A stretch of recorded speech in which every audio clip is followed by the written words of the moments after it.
What's good, everybody? This is the FMAD podcast with your host, DJ Punch. Foolish D is not here yet. This motherfucker is late like always. You know how motherfuckers are. I'm not going to say the term exactly, but man, you know what it is. I got my homeboy JB in the motherfucking building. It's been some years since I've seen my boy. What's up? What's my good? Boy JB, man. I see good? him and I see nothing but memories, bro. Man. Talking to the mic a little bit. Man, there we thanks go. for having me. Thanks for having me. Glad to be here. I remember we was on Facebook and you were going. I'm not gonna say you were going on a rant, but you was talking and expressing some feelings, and you said that you wish you had a place where you can express these feelings. Absolutely. So I said, you know what? I got a podcast. Let's see what my boy JB got to say. You see how that happened? That manifests. Many life experiences. Many. A lot of things have gone on in your life. A lot of things from ups and downs, just like everybody else. Absolutely. Here on this show, we like to go ahead and highlight all the good shit. But you know what? I like the bad shit too. I'm not gonna front, because who don't like drama? A little bit. It ain't ever hard, nobody. Yes, sir. So, man, look, me and JB go way back, man. We went to high school together, played football. You know what I mean? Even after high school, we still kicked it heavy. Super. Damn near every day. Would drive Super like an heavy. hour to college just to play football. Man. Oh, where was we at? Orange Coast College? Yeah, I slid out there for a Orange second. Coast, I tried to man? make my return. They was messing with me, but my mental, I just wasn't. You know what I see? Wasn't ready for it. You know what I see? And shout out to them, because you was just talking about it. Jackpot and Moolah out there. Man, they're my brothers, man. Shout out. They to out. them. So they Man, where do they go? They go Lincoln. Yeah, Lincoln University in Missouri. In Missouri. Out there, Absolutely. still playing football, bro. How old are we now? I just turned 31. 31. 31, They just bro. finished though. They just finished. They I went to get go it, but their education. They got the I would've- degrees and everything. okay, look. Very proud of them. bro, they saw something and they went for it. Absolutely. They did a lot of shit the motherfuckers, especially our age at the time, would have never thought to do, and that's go back and play football. Considering, especially these motherfuckers was in shape still. See, it's fascinating because a part of me just, because I always had a fascination with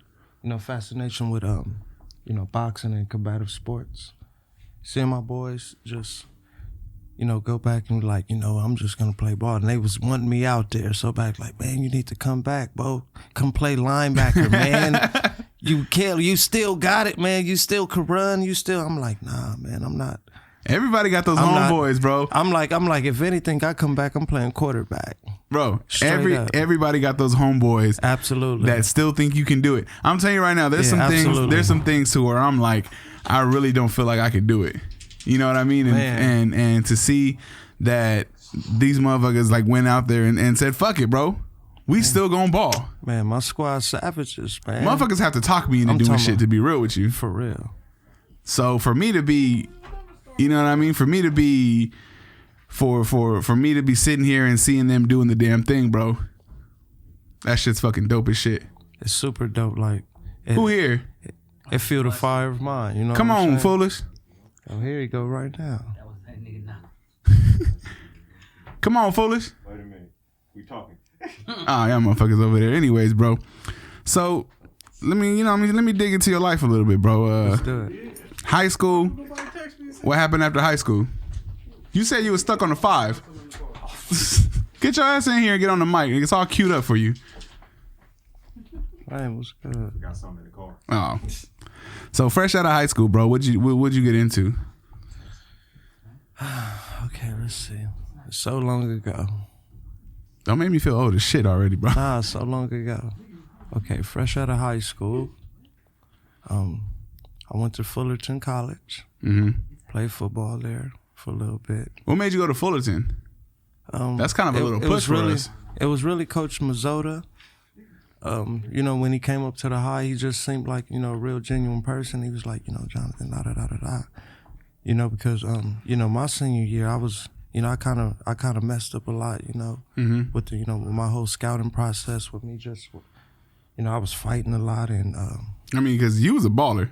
man, I wouldn't, man. I just tried my. I wasn't even a baller. I was considering myself just someone very brutal, very very brutal. You know what I mean? Like I wasn't even the star on the team. You know, just very brutal, very brutal. But well, I'll tell you what, man. You was an unsung hero because I mean, you played fullback. Yeah. Very Fullback. Hard life. Fullback ain't getting the ball Not at most all. of the time. You know what I mean? I tell you what though, you would get that motherfucker, and I would pull for you. It'd be a wrap.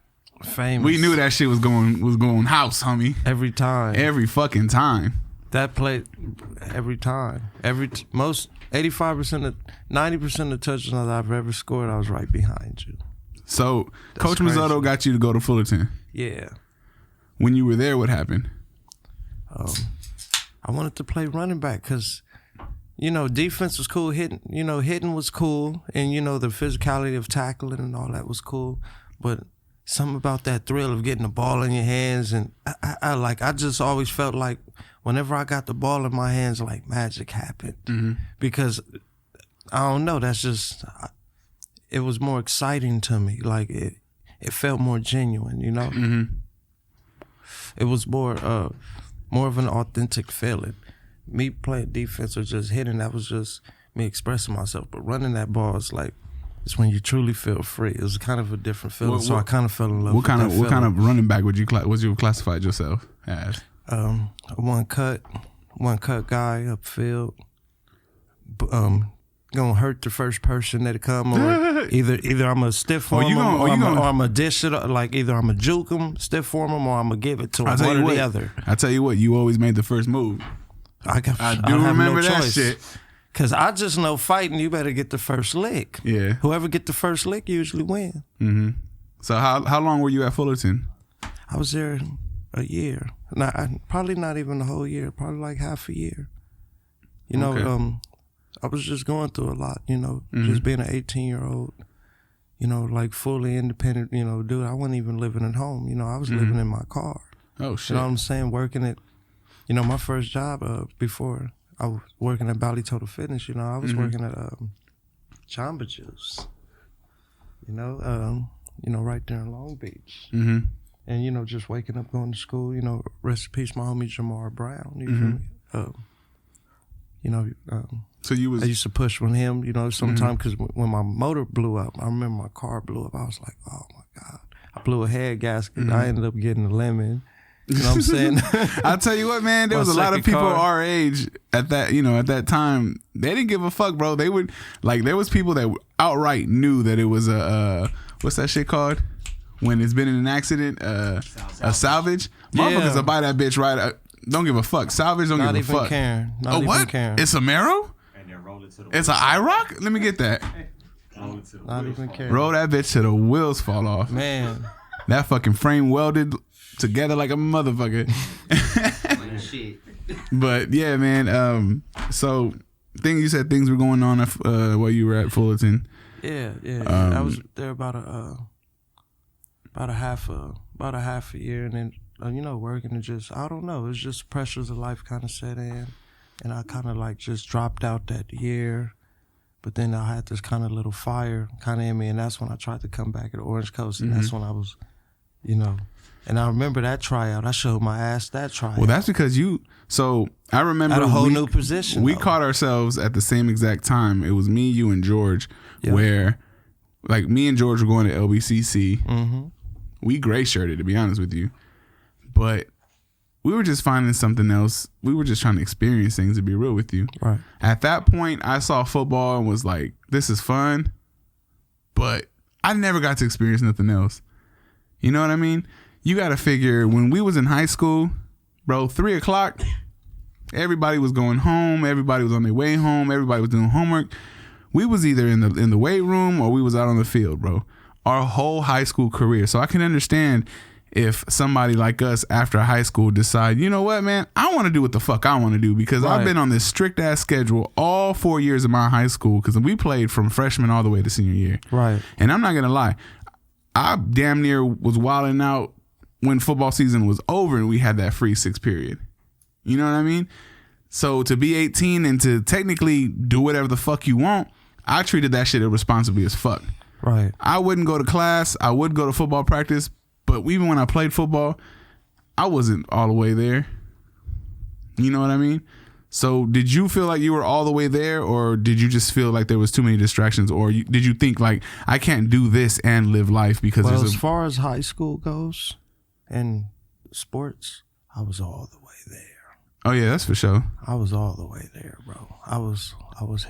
No, I'm saying I was all the way there in high school too, but I'm saying like after when you were at Fullerton, was your mind all the way in there when it came to football, and then came the distractions, or did you was trying to do both at the same time and realize like I can't do both? I was trying to do both. Honestly, I was trying to do both. So from living in the car, working, going to Partying. school, partying. Let's not forget the partying. Let's not.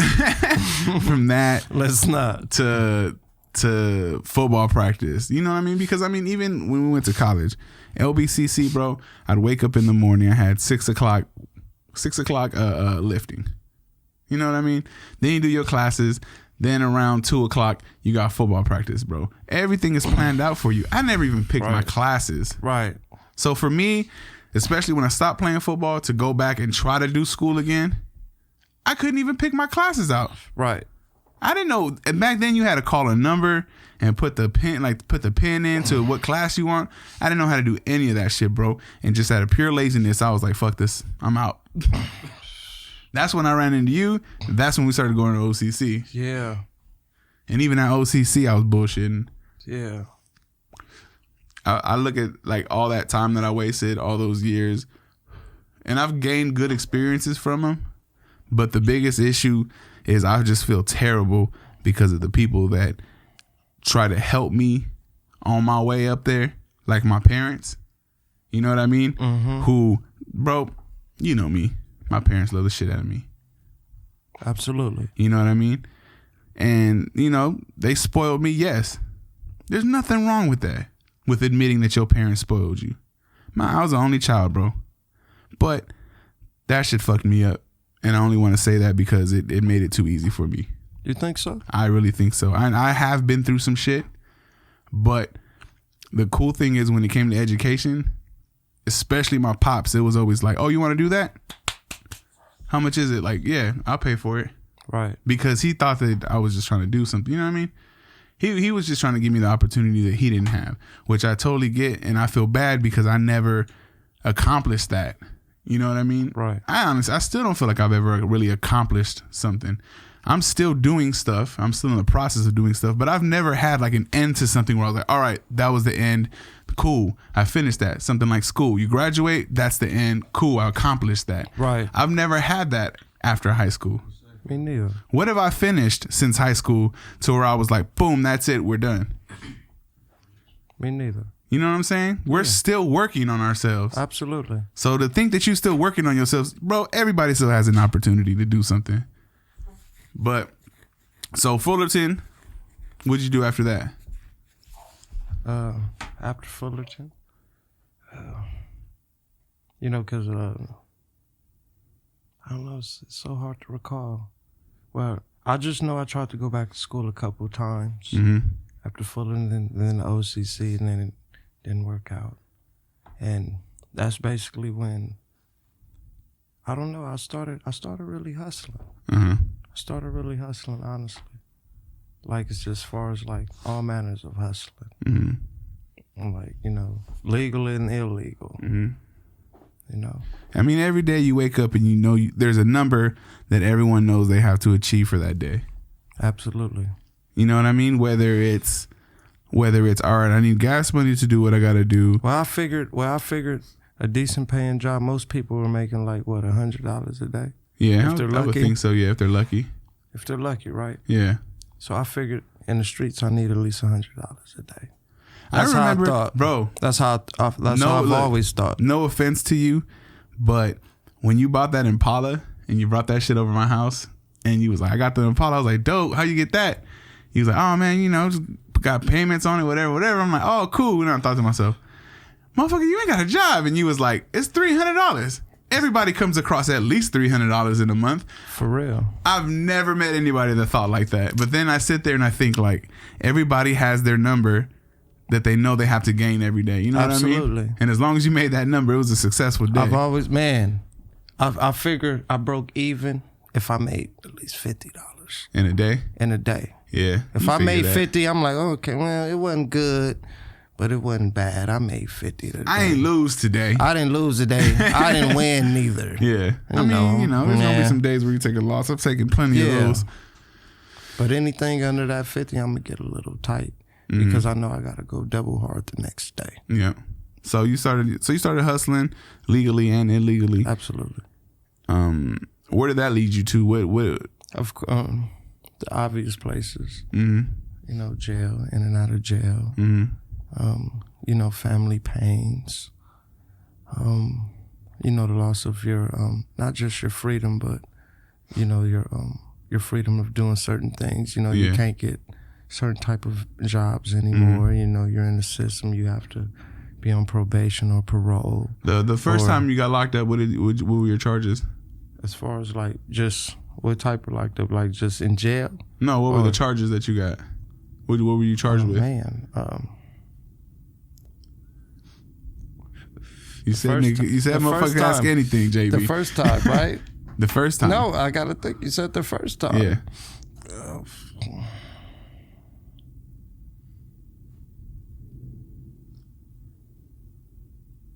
I was driving on a suspended license. We got you for driving on a suspended license. Now let me ask you this. So you got caught up for driving on a suspended license, right? Right. How many more times or how much time did you do off of that? And I'm not talking about your original time. Okay, I'm talking about the I time. kept getting, Hold on, I'm talking about the time where you say, okay, cool, but I'm still on probation. Damn, got caught doing something on probation. Maybe you shouldn't have. Maybe you weren't even doing nothing wrong, but you can go to jail for that shit, for being in the wrong place. Shit like that that'll lead you to getting locked up off of that one suspended license. Absolutely. How much time do you think you've done total for that? For suspended license. For that suspended license, considering that even though you also got in trouble, like say for instance, if you was on you violated your parole or anything Probably like that, probation. 2 months of my life. 2 months of your life? Maybe no. Shit. Probably like 4. 4? 4. See, how much time did you do that first when you initially went in? Because I've never went to court like that. Always give me court days. And you wouldn't go? And then and I get booked. You know, they'll take me in to just, you know. You that thumbprints. you They'll that take me to- motherfucker that you. Absolutely. Hey, I never go. You that Never, listen. ever. You that motherfucker. You gotta catch me. Hey, JB, that motherfucker that you get pulled over and you driving and he in the passenger seat and he look at you, he's like, hey, we're about to get pulled out. What? Nah, never. We about to get pulled out of this bitch. Bro, not me. Because I ain't never got nothing on me. No, I'm talking about point blank period, because you know the first thing they do is walk up to that window. No. They never ask you for your ID or nothing? No. Listen, I'm that guy that if you were driving, you did something wrong to get us pulled over, and they'll run both of us, and I'll have a warrant for something, and I'll go down. That's what I'm saying. I'm that friend. I don't have to be like, we're gonna get pulled over. No, I'm not saying pulled over. I'm saying you're not driving. Yeah. I'm saying when you get pulled over, like, we're probably gonna get pulled out of the car, bro. Because I know when I was on probation, It depends. anytime we got pulled over, get pulled out the car. It depends. Oh yeah. On probation. On every probation, time. pulled out every the car. Time. That every was time. me. Anytime we got pulled over, I would just look over at whoever was driving, like, hey, bro, we about to get pulled out the car. If you're on probation or parole, you're getting pulled out the car for sure. It's not discrimination or nothing. That's just their probable cause, and then that's how they get down. That's all. It ain't got nothing to do with profiling. That's just. How do you feel about that? How do you feel about a lot of claims and the video does show the obvious fact that black people, brown people get treated a lot worse when it comes to getting pulled over? Because I know right now, like you said, basically you said you fucked up, they doing their job, they finna take you in, right? If you're on probation or parole. If you're on probation or parole, you know damn well that, they finna run your shit. Absolutely. So Absolutely. how do you feel about getting pulled over and thinking to yourself, if I was white they wouldn't even take me in for this shit. Absolutely. How many times have you thought that to yourself? Every single time. Anytime I got pulled out, Every time. I would feel that way because all I can think of is I've heard so many stories of people getting let slide. You know what I mean? No, you good. Just make sure you watch it next time. I've never got slid like that, homie. Never in life? Not from the fucking police. I had a couple police. You have? Yeah, only You because smooth with the police though, because I've gotten pulled over with you before. See, I had to. Okay, so I'm gonna tell this story. We was at a party, and we had pulled up in the homie Harold's van. It was a house party. It was me, you, George, and Sydney. I don't even remember this, bro. I'm gonna tell you. Then I'm gonna tell you as if I'm telling you the story for the first time. Red, what's up? We was all at a house party, right? The house party got a little boring. Plus, we heard it was gonna get shot up, so we all pile into Harold's van, right? Just as we pulling away, motherfuckers start shooting. The party got shot up, right? So it's me, you, and a gang of fucking people plus Harold, just packed into his van. Remember that Astro van he had? Yeah. Packed into that Astro van. We It's were like trying 12 people. No, it was more than 12. It was like people. 12 people. I mean, 15 people, yeah. 20. Packed. And we just was looking for trouble. What do? We go to the grocery store, just buy gangs of eggs, bro. Just a gang of eggs. First thing we those do, were the bro. good old days. Mind you, Harold's driving. Harold's not high. Everyone else is high, a little drunk, whatever. He's sober. Harold is always. sober Sam. Fucking police get behind us. What does he do? This motherfucker stops at a green light. Off top, JB's in the back. We about to get pulled over. Harold can't believe it. Harold's like, nah, I'm good. We just good. Boop, boop. Get pulled over. Tanika start crying. Sydney start crying. Everybody started crying. All the girls started crying because they thought we was finna get in trouble with the eggs. This motherfucker JB damn near got out the car. He pulled his grown ass fucking voice out, nigga. Fucking, how you doing, officer? Is there an issue here? He gave the smoothest, bro. You gave the smoothest story that I had ever heard in my life. You told them motherfuckers, the party was about to get shot up, so we all loaded all our friends, and it's gonna be a dangerous night, so we figured that we go ahead and just load them all up and drive them home. We're just going home. The police looked at you, bro. I've never seen, like, he almost stood back. Was like, what the fuck? Let it slide. So I take it back. We did get let go one time. Thank you for bringing that up. We still went egging, which was the cold part. We still went egging, bro. Oh, I forgot that. I forgot everything. What made you forget shit? I've been through too much, bro. I forgot Is that. overload, bro? Overload. That's crazy, man. I just told you, I'm glad you brought that up. I'm glad you brought that. What's a memory you remember from high school? There's too many. What's one that sticks out?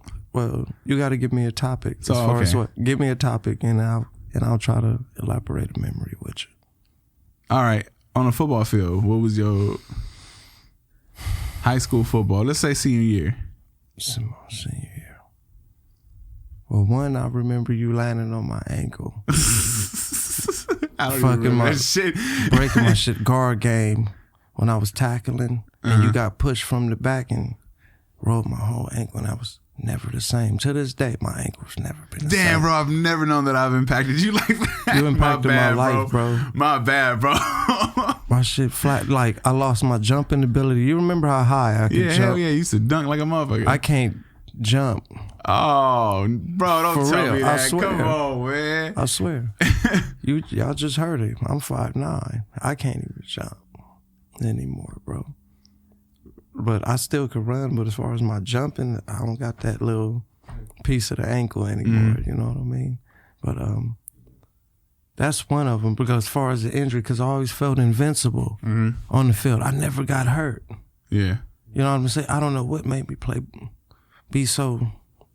I don't know, bro. I don't know. I never got hurt. That was the one and only time I've ever got hurt on the field. Damn, that's crazy. And I somehow played through that. You know who I remember had the worst fucking ankles? Fucking Blake. Because he was too big up top. Blake had the worst fucking ankles I have ever seen in my fucking life. What's up, mommy? I was just with him on Saturday, bro, and I was just thinking about that shit. Blake's man, that's my brother, man. So Blake coaches his son's football team, right? Oh, righteous. He out there, bro, and I just be looking at him on the field. This motherfucker got a coach. He got a coach's hat on, a coach, look like a straight up coach, bro. All I could think about is, bro, I hope he still has those fucking ankle braces on, bro, because he gonna fucking walk through a little patch or something and break them up like it's knowing him. He had the worst fucking ankles. He did. He had the worst ankles. And Walter O'Donnell. Shout out to Walter. That's my boy. That's hilarious, man. He had the worst ankles as well. Hey, Cam, can you give me the charger to the laptop, please, bro? Absolutely. Yeah, man. So shit, bro. You got into some trouble, obviously, right? Yes. How did you pull yourself back up? Because obviously, for every down, there's an up. Absolutely. What was your up? What made you realize, like, yo, something has to fucking change? Whether it was a change in yourself, a change in around you. Where did you? What was the moment that you realized, like, this shit has to change? That's a fascinating question. Very fascinating. I'm glad you asked me that. I consider it was probably levels. Mm-hmm. Levels of change. Yeah, but there had to have been a starting point somewhere. A starting point for me personally, in my personal life. Cam. I've never actually shared this with anybody. Mm-hmm. You feel me? Because, I don't talk much, to anyone. Mm-hmm. I need to learn to open up. This is a very extreme way for me to open look, bro, up. I'm going to tell you right now. Cam came on. My picture's not even in our yearbook, Oh, but if you to go, huh? yeah. You know what I'm saying? This motherfucker here. I'm not even, I'm extremely shy. If, I don't, I'm trying to break through that, Well, ask Cam, look, bro. The first time you're on the show, you don't understand what you're walking into. You don't know exactly what's going to happen. The second time you're on the show, you open up and you know exactly what the fuck all this shit's about. Right. So right now, you talk about levels. We're working through levels. I'm working with you right now. Right. You don't even know it, and we're trying to just ask questions and open you up a little bit. You know what I mean? Right. Because when I think about you, bro, I think about good times because I've never really had a bad time around you. You neither, not at all. You know what I mean? We've always had good energy. We've bro. always looked for something good to get into. We would never like just trying to fuck around and do something stupid. But yeah, Absolutely. bro, when did you realize like something has to change? Well, that I could personally recall right now, off the top. First time I recall something had to change. It's probably on my 24th birthday. Mm-hmm. Just looking at a prison cell roof Mm-hmm. on a 3-yard in Soledad, California. Mm-hmm. With a population 90% lifers, you feel me? Damn. And at this particular point was on lockdown for like 4.5 months. I ain't seen really daylight, was coming out once a week for baths. You know what I'm saying? Like, damn. They was doing this dirt at this particular point, you feel me? Me and my Some had popped off or what? Yeah. You guys were just on lockdown? Yeah. And it was gonna get bad if and they knew it, so they kept us on lockdown so long to where it just died out. Mm-hmm. Cause niggas don't want to go back on that shit. They'll like torture you to make you behave. Yeah. You know what I'm saying? That Mm-hmm. type of shit. But I remember reading this book called The Count of Monte Cristo Mm-hmm. by Alexander Dumas. Mm-hmm. And it's a thick ass book. It's probably like 1,400 pages. Damn. 1,800 pages. I read the whole thing twice. You know what I'm saying? So much time. You got so much time to do, because if you don't do something with your mental, you'll actually thank you. If you don't do something with your mental, you actually like will lose your mind. Mm-hmm. Or you'll. So what is this book about? What did you gain from it? I gained from it that. Or tell me what the book was about, first of all. Just a quick little summary of it. Well, I don't know how you summarize 1,800 pages. That's what I'm saying. That's like saying the Bible. There was a Jesus, there was a God. We all came. Bam. There you go. Absolutely. It's just basically about a guy was basically put in a position. He was put in prison for something that, he didn't do.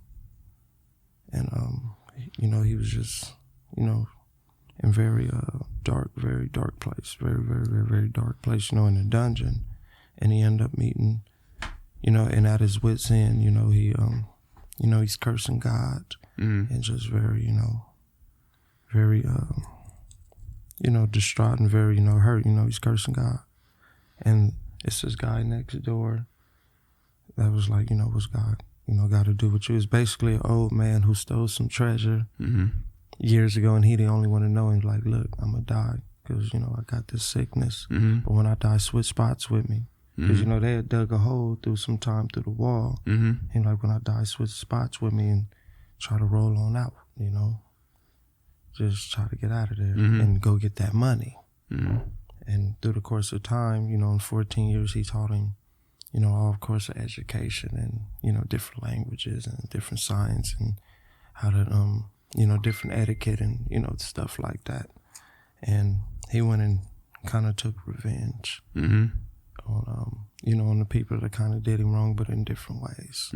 It's just a code book. Was it John Wick or something? God damn. Nah, it's Alexander Dumas. Okay. He's black. He's a French author in the early 1800s.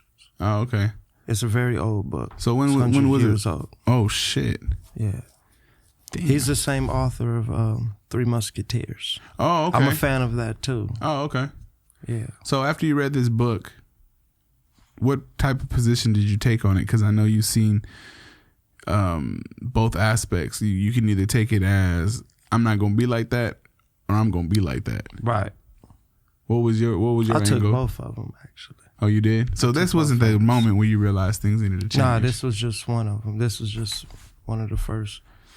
What from that book made you think about that? Because I guess it started with self-exervance. Like I never really got into a really quiet place and really got to like ever get to know myself. So you learned yourself. Yeah.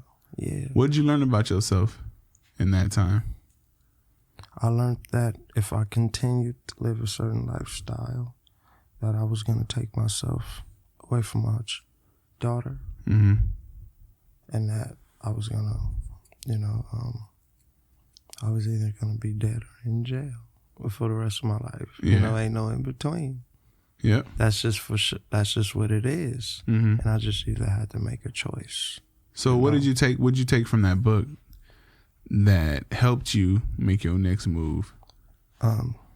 It's basically God put you through things for a reason, like because he was questioning God.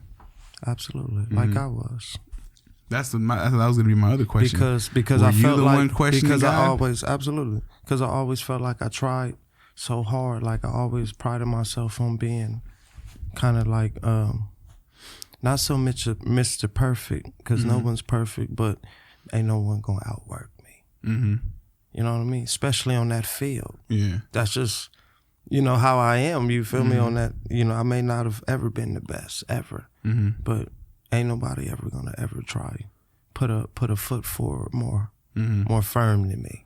You know, and I'm never gonna back down. So that's and what I'm you never learned about gonna yourself? surrender. That's what you learned about yourself.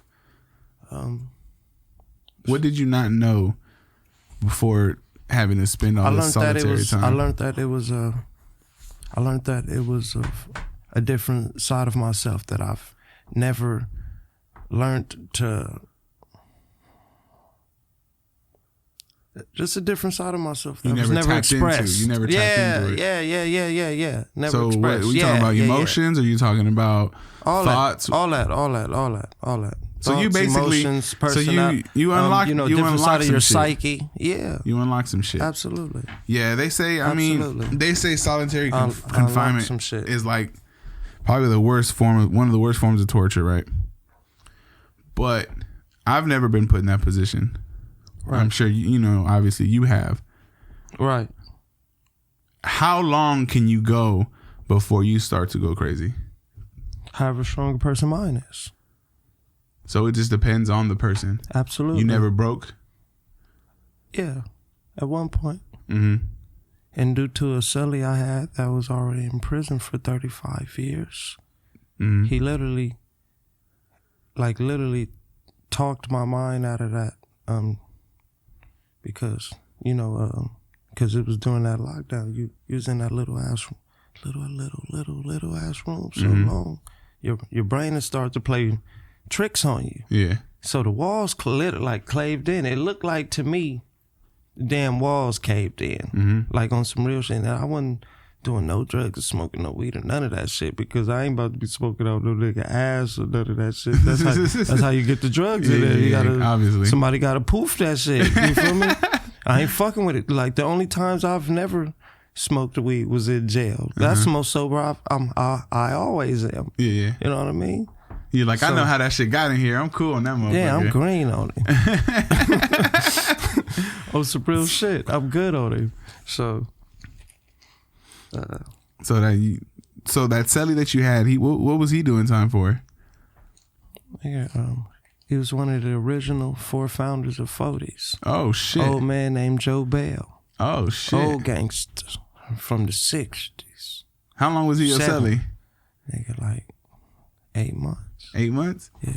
What type of things did you learn from him? Because we talked much, but he did so much time.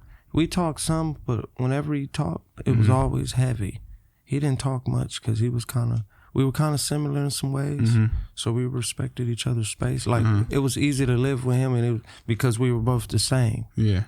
You know what I'm saying? Like, as far as cleanliness. I'm about to say cleanliness. You gotta, if you're cleanly and you got somebody who's sloppy as fuck, like, there's gonna be some fades. You know, like, yeah, we were kind of the same. Like, you know, like, if you talk, I talk back. You know, that type of shit. But I ain't gonna, like, be overly fucking with you. You know what I'm saying?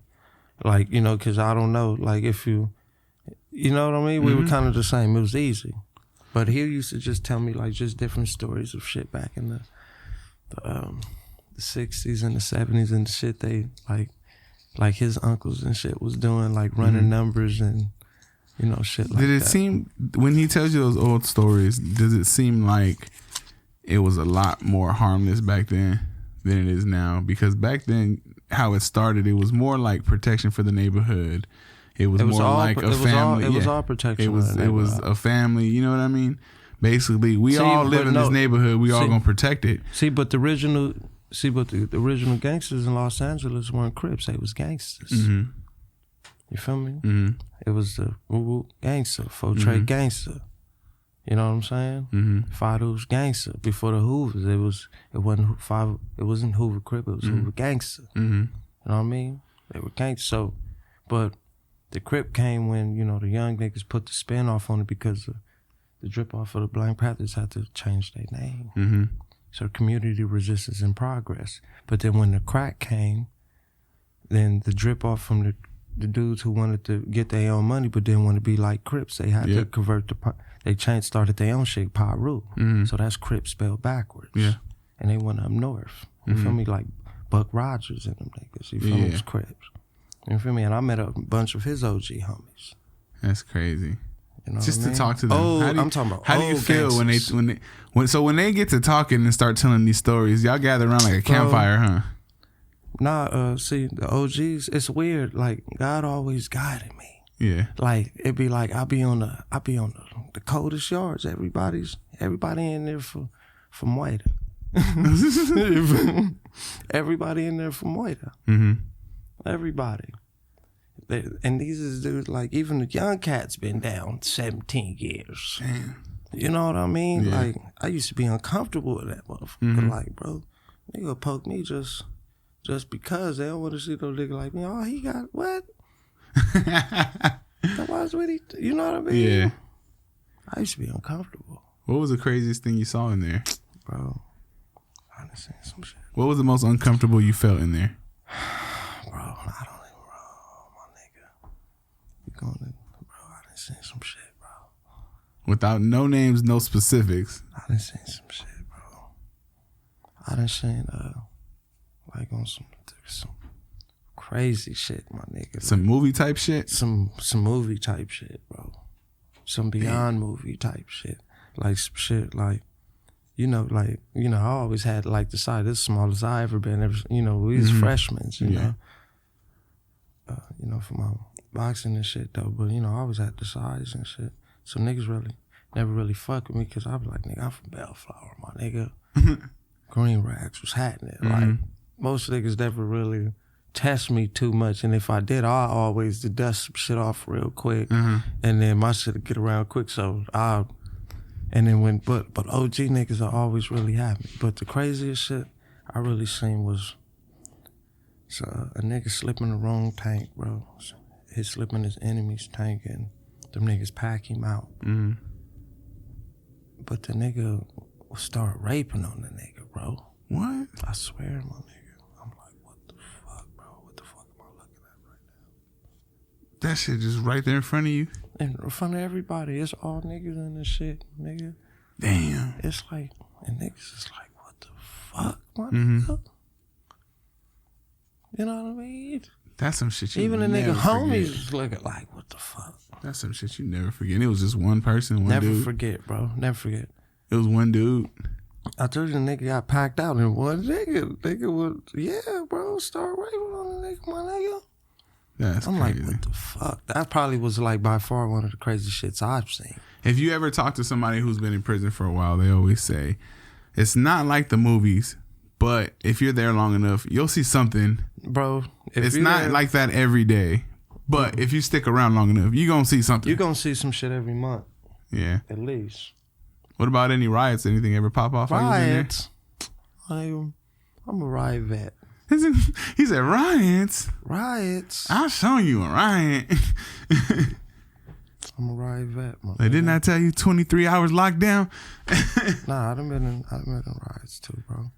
I've been in hella riots, my nigga. Hella shit. How? Absolutely. So I assume your adrenaline's pumping when a riot going on, right? Yeah. But it's about the same as a football game. What I was gonna say was, hold on. My question it honestly is. was gonna be, did It's it the kind of same feel shit. like a game? It's the same shit to me. Were you honestly not even think about getting hurt? Because the second Nah, you think my about first getting shit- hurt, you gonna get hurt. My first shit is I just know to get on the wall Yeah. first, Mm. and anybody that I don't recognize Gonna get slit. within 5 feet of me and don't come near me, I'm gonna take your head off. That's all I know about it.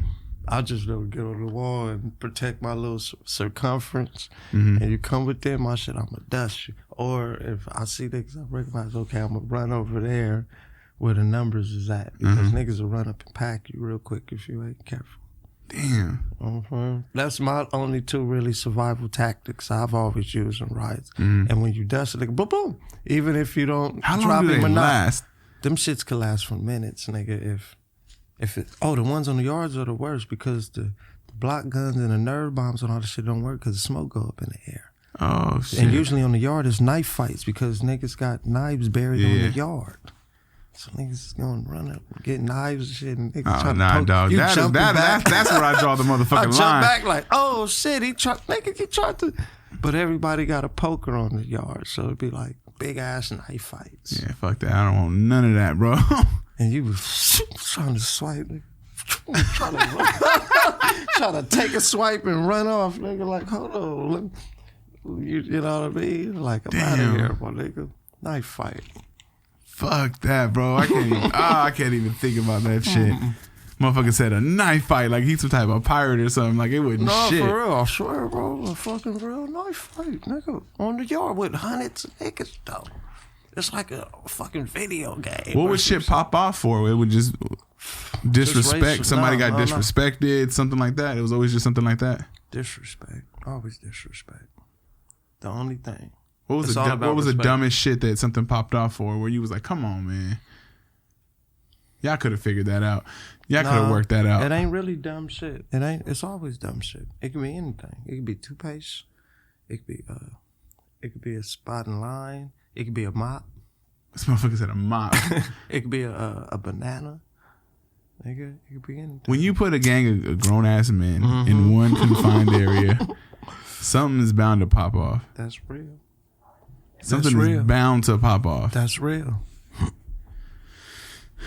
How do you? What was your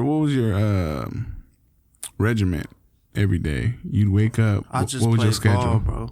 Oh yeah, I wake up. I'll read it because it was 31 proverbs. Mm-hmm. So it's like 31 days in a month usually. So I read a proverb of the day and try to, apply it. Literally try to apply that to my life. And wake up, go to breakfast, come in, and just be watching TV, hit the yard, play basketball all day. I couldn't work out, bro. I couldn't work out at all. I couldn't do a pull-up. I couldn't do a dip. I couldn't do a push-up. I couldn't do a squat. I couldn't do a lunge. I just couldn't, bro. I couldn't do it. You just bald.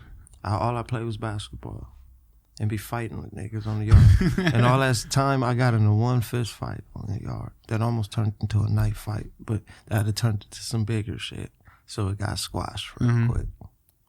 How quick are OGs to just come in and just squash some shit? Because his lifers, they would have squashed some shit quick because niggas ain't playing for play. They playing for keeps. Yeah.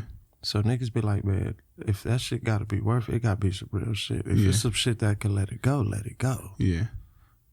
Real shit. If y'all can let that go. So the OGs aren't the hotheads. It's the because if you're an LA nigga and you beefing with an up north nigga, that ain't no way. That's just they business. Nah, nigga, this Southern California. Like we don't fuck with them niggas like that. Is it like that with blacks too? With the blacks too? Yeah, but if it was some shit with the, because I know Mexicans, Southsiders, Northsiders, you don't fuck with. You don't cross that line. See, with us, it ain't no politics. So everybody, the only time blacks will come together if it's an overall race right, and then niggas form up like Voltron. But other than that, if you from Fresno, Bakersfield, that type of shit, you up there, my nigga. You feel me? Like, how serious do you take them?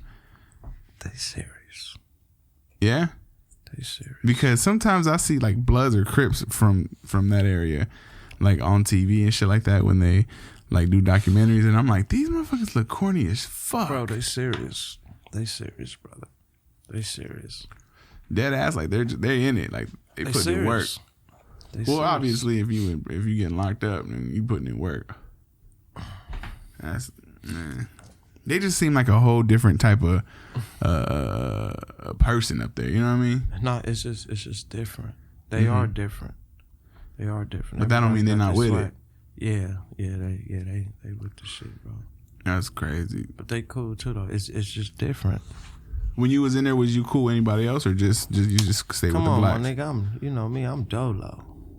So you just wandering around everywhere? Nah, you can't fuck with everybody. You can't? Nah, as far as, I only fuck with blacks, bro. Fuck okay. yeah. But I don't be fucking with people, bro. I don't got no friends.